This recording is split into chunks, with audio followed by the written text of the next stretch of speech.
Parliament का एक भाषण याद रखिएगा, एक ही भाषण था उनका, एक लाइन बोली उन्होंने, कुछ लोगों को इतनी जोर की तीर कमान की तरह लगा कि जिस देश में जहां जहां वो हैं वहां 2 दिन तक वो अपनी जगह खड़े होकर उठ सकते हैं। सिर्फ उसने इतना ही कहा कि हमें 700 साल की गुलामी के बाद आजादी मिली है।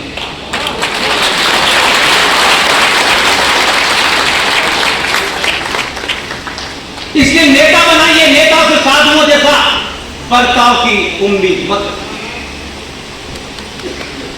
फौजी से फौजी का काम लीजिए, सत्ता पे उसे बिठाइए जिसकी बात गोली की तरह लगे।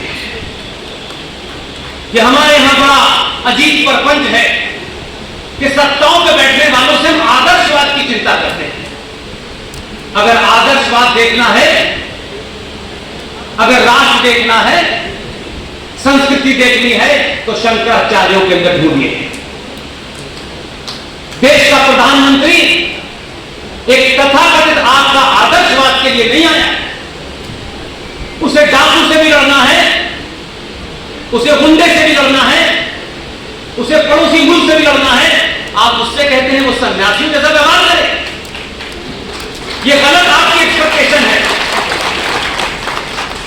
मैं कहता हूं कि अगर पड़ोसी गुंडा है तो आपके प्रधानमंत्री को 10 गुना बड़ा गुंडा होना चाहिए।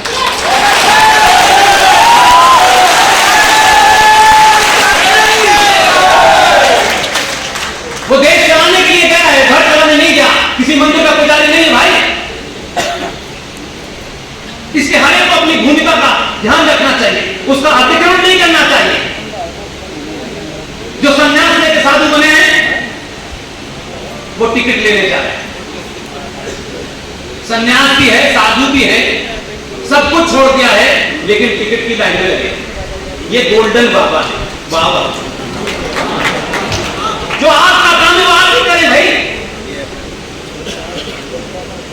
आप जब सत्ताओं के पीछे दौड़ते हैं और सत्ता के साथ साथ जो उसके जितने भी अंग हैं तो वो ये समझ लेते हैं कि ये सिर्फ खुद नहीं कुछ करना चाहता, सब कुछ चाहता मैं करूं, उस वक्त आपकी परंपरा और आदर्शों के अंदर, सबरीमला के अंदर भारत की जुडिशरी ये ढूंढती है कि यहां जेंडर जस्टिस नहीं है। सबरीमला पे कोई निर्णय करना है, हिंदुत्व की कोई परिभाषा देनी है तो मैं काले कोट की बात नहीं मानने को तैयार हूं। अगर हिंदुत्व की परिभाषा देनी है, सबरीमला पे कोई परिभाषा देनी है, महाकाल से कोई परिभाषा देनी है तो मैं शंकराचार्य की बात मानूंगा, किसी की नहीं।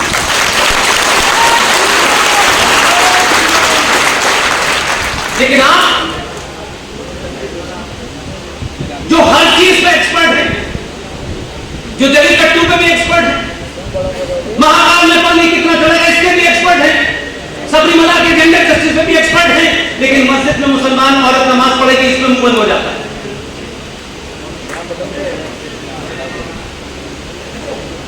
इसलिए होता है कि आप 100 करोड़ की गिनती में हैं, एक भीड़ है और भीड़ से कोई नहीं डरता।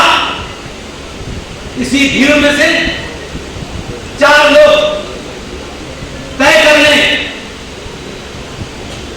इस देश की सुप्रीम कोर्ट, जो ऐसी चैंबर में बैठ के आपको कोई आदेश देती है, आदेश तो देती है लेकिन लागू नहीं करवा पाती, क्योंकि उनको उसका मतलब पता है। और आपके ऊपर आदेश होता है तो आप दूसरे दिन से मानने लगते हैं। तो ये जितने भी अंग हैं वो ये जानते हैं कि आप भीड़ है और कायर है और डरपोक है, कुछ कर नहीं सकते। इसलिए आपकी तमाम सारी ख्वाहिशें, तमाम सारी चाहते सरकार से। अब संकट बढ़ गया है, सरकार परिवार नियोजन का कानून बना, परिवार नियोजन से बच्चे रुक रहे हैं। हम तो जब छोटे थे तो दीवारों पे लिखा रहता था, हम तो हमारे तो आपने उसे